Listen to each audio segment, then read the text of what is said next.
Hello and welcome to the Capitol Report on NTD Television. I'm Steve Lance. Dr. Anthony Fauci plans to step down after decades as the director at the National Institute of Allergy and Infectious Disease. But Republicans say that won't stop them from investigating him if they win control of Congress this November. NTD's Iris Tao has more.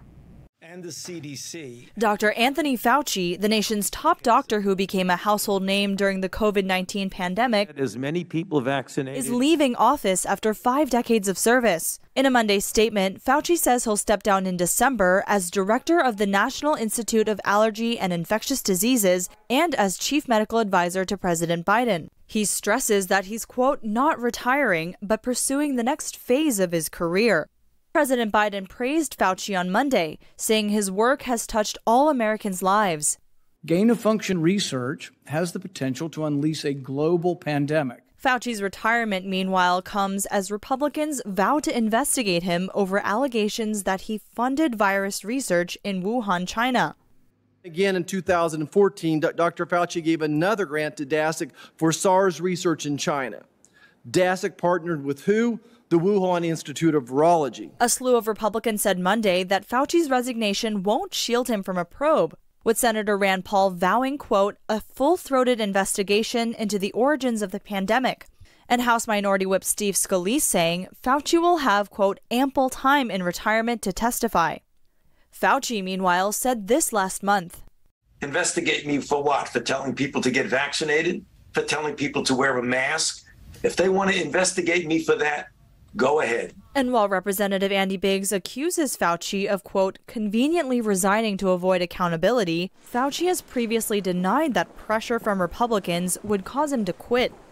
So because there are a lot of people who have ideas about conspiracies and changing minds and flip-flopping, that's not a reason to step down. Not at all.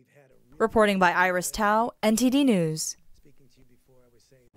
Deaths from fentanyl are surging across the United States.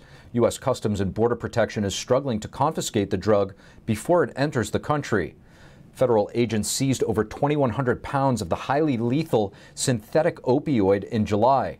That's 3 times more than in June and almost double the previous record from April. And in Florida, state police announced the breakup of an international drug ring on Friday. 85 suspects were arrested and roughly $13 million in drugs were confiscated. Officials said that's enough to kill 96,000 people. The drugs were smuggled in suitcases on flights from Los Angeles International Airport to Orlando, Florida. Smugglers would check the bags but never board the flights. Receivers would pick up the suitcases in Florida and distribute the drugs. Meanwhile, in Wisconsin, the state's health department sounded an alarm over fentanyl deaths on Friday. It said that deaths from overdoses nearly doubled from 2019 to 2021. Close to 5 million illegal immigrants crossed into the United States in the 18 months since Biden became president. This according to a recent report. This includes dozens of individuals from the FBI's terror watch list and more than enough fentanyl to kill every single American. Congressman Buddy Carter joins us now to discuss the fentanyl crisis as well as Dr. Anthony Fauci stepping down. Congressman Buddy Carter, thank you so much for joining us. Thank you for having me. Congressman, Dr. Fauci has announced his retirement. Congressional Republicans have been vocal about investigating many things, including the gain-of-function research being done at the Wuhan lab and ties to Fauci's NIH. With Republicans likely to take back the majority, do you think this played a role in his decision?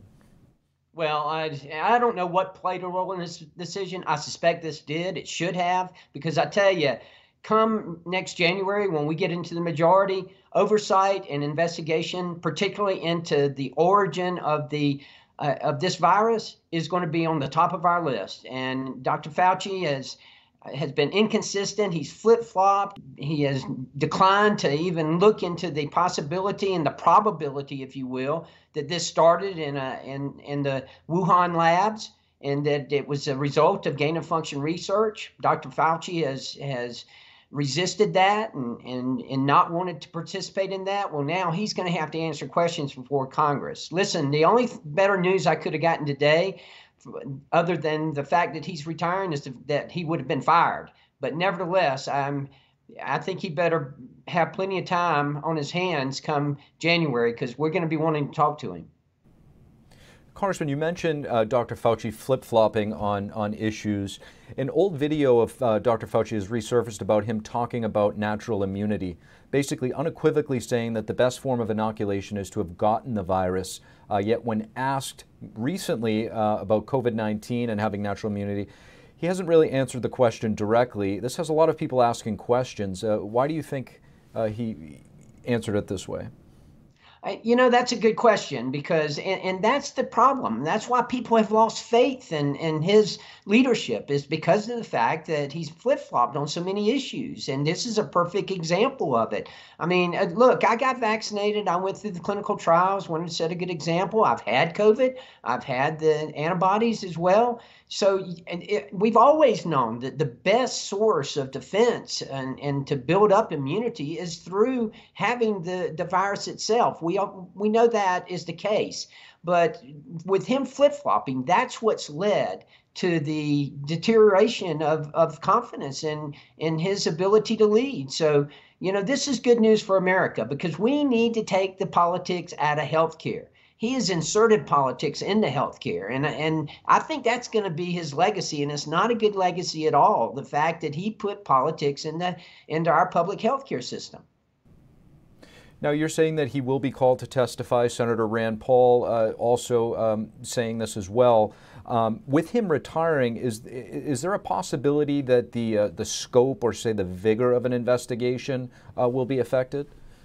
I certainly hope not, because this is important. We need to understand. We need to understand the origin of this. We need to make sure that this never happens again. And we can only do that if we understand the origin of it. Look, I am no fan of gain of function research.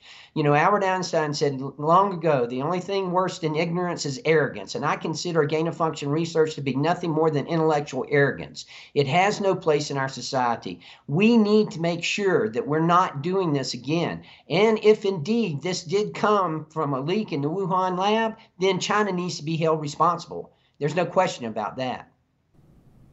I want to get your thoughts, Congressman, on another issue, if I could, the fentanyl crisis. It's Overdose Awareness Month. You're a pharmacist as well. What are your thoughts on this issue plaguing the country?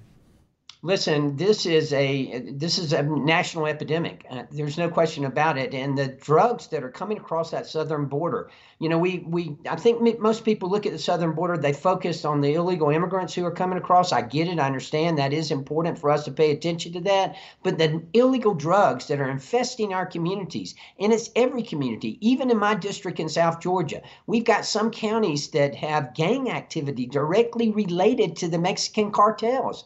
The amount of fentanyl in this country right now, enough to kill every American 7 times over. We're hearing horror stories, just awful stories of people taking pills that have been laced with the fentanyl and dying, especially young people. We had over 107,000 deaths last year due to overdose, many of them due to fentanyl. This is something that we've got to bring to the attention. Please don't ever take anything that you don't know where it came from, that you don't know that it came from your pharmacy, from your doctor, but make sure that you do not take it unless you know it came from a healthcare professional like your doctor or your pharmacist. Very important advice. Congressman Buddy Carter, thank you. Thank you.